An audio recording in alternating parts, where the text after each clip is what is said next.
Chairman Tehreek Insaf Imran Khan का कहना है कि इतवार को कराची और हैदराबाद में होने वाले बल्दियाती इलेक्शन में सब वोटर से शिरकत की अपील है। आप सब ने इसमें आना है।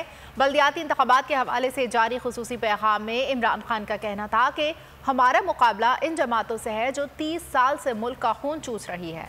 इतवार को हैदराबाद और कराची डिवीजन में बल्दियाती इलेक्शन है। मेरी आप सब वोटर्स को अपील है कि आपने भरपूर तरीके से इसमें शिरकत करनी। आपने सबको निकालना है वोटिंग डे के ऊपर।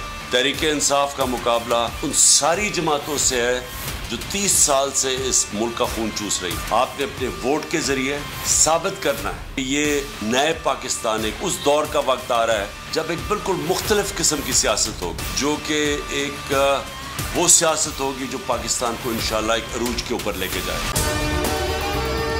और अगर आपको हमारी ये वीडियो पसंद आई है तो लाइक पर क्लिक कीजिए।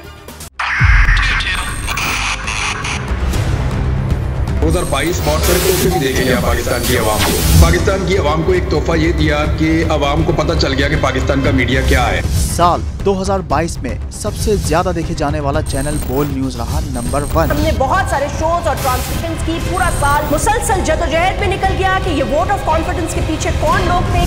तोड़े रेटिंग के सभी रिकॉर्ड। सोशल मीडिया पर भी सबसे ज्यादा तेजी से 2.4 बिलियन व्यूज का संगे मील अबूर किया।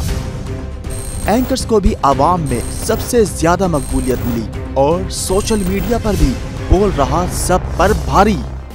सब्सक्राइब करें और बेल दबाएं ताकि कोई खबर रह न जाए।